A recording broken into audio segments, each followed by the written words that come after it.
Hey, it's Max, and in this video I want to briefly cover a device that I've loved a lot over the last year, and that is the 2020 iPad Pro 11-inch with the Magic Keyboard. And this is a device that I got kind of right at launch, and it's been a fantastic device, and it's March by the time you're seeing this, and so chances are that Apple will be releasing new iPads pretty soon, and that's going to be a little bit of an upgrade over the 2020 model. And so I want to just go over briefly if I think that the iPad Pro 2020 is still worth it in the 2021 tech world, even after Apple launches new iPads, new Magic Keyboards, if that's still worth it in the 2021 tech world after Apple launches new devices.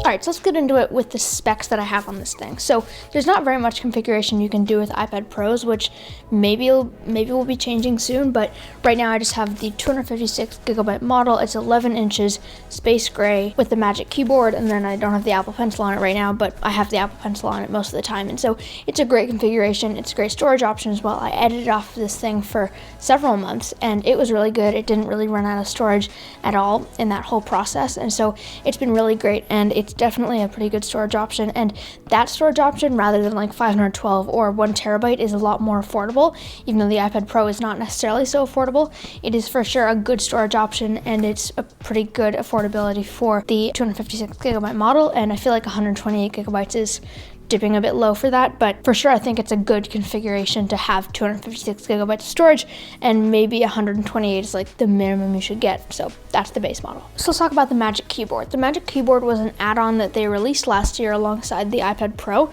and it's basically, if you guys don't already know, but I feel like you probably do already know, I've made videos about it in the past, but it's essentially just a keyboard with a metal hinge that kind of holds it up like that. It has really good key travel on the keyboard. It has a full trackpad and stuff, which is good for my little hands.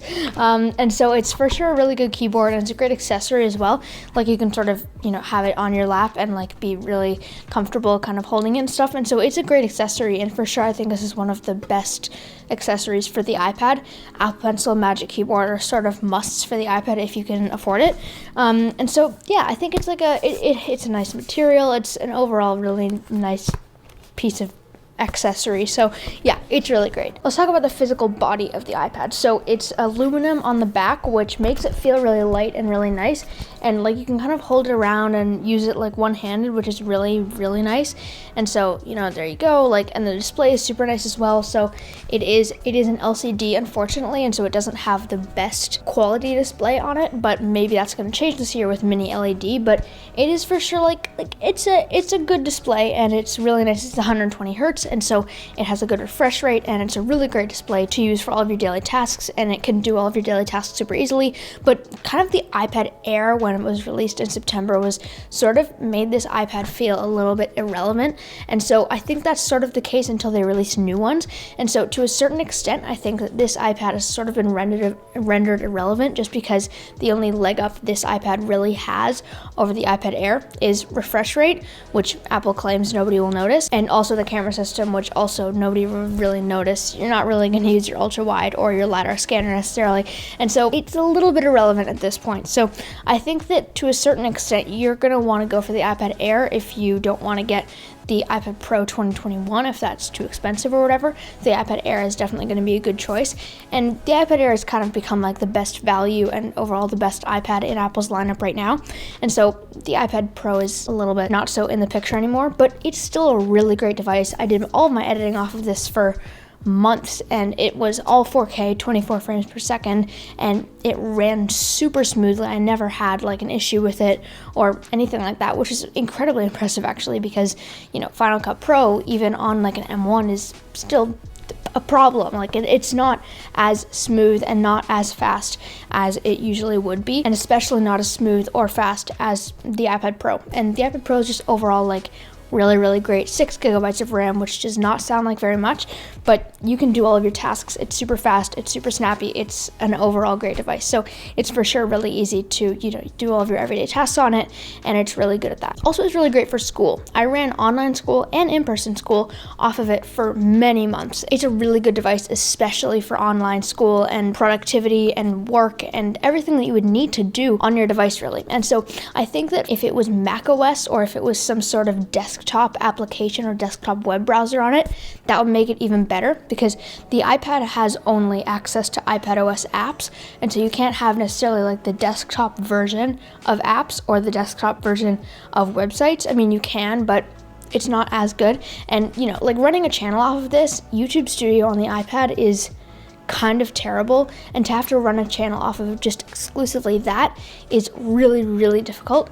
And so it's definitely not something that I would necessarily recommend until they upgrade it to being able to actually use like real macOS apps and websites natively on the iPad. And like there's support for stuff like plugging in your camera as a webcam, which may not seem like something you would want to do on your iPad, but for people like me, it's something that we kind of want to do, and having that, not having that capability on an iPad is a little bit unfortunate, especially when you're paying like $1,000 for this. There are many things, that's just one example, but it's a little bit iffy when it comes to kind of compatibility with other services, other apps, and other websites. All right, so let's talk about the camera system. The camera system is not necessarily something that you would kind of go for, like you're like, oh, I'm gonna get that iPad because it has the best camera system. That's not necessarily a point of view that a lot of people take, but it has 2 cameras on it, as well as a LiDAR scanner. And a LiDAR scanner is basically developed by NASA. It uses light to read different parts of your surroundings to do like really good augmented reality and really good measuring and stuff like that. And it may not seem like very good technology or very big news right now, but I think in the future when they launch the Apple Car, that's going to be a really big thing. So that's something we have to look out for. You know what, to a certain extent, like you're not going to really use a camera on your iPad very much, and so like it's a little overkill to have 2 cameras and a LiDAR scanner developed by NASA, but I think that it's a nice camera system. It's nice to have an ultra wide on there sometimes when you don't have an ultra wide on your phone, but that's another place where the iPad Air just kind of takes it off, but you don't really miss anything because it's, you know, it's not a massive deal to not have it on your iPad. And so maybe they're going to keep that on, but if they do, and if they don't, that won't be a massive deal for a lot of people, I don't think. Also, the speakers on this thing are insanely good. Like I listen to the speakers on it, and I'm always like completely baffled at how good the speakers on this thing like really are. It's actually fantastic how good the speakers are. So that's really impressive always, and I'm really surprised like how good the speakers on this thing are. And so you can watch YouTube, listen to music, and it's really high quality.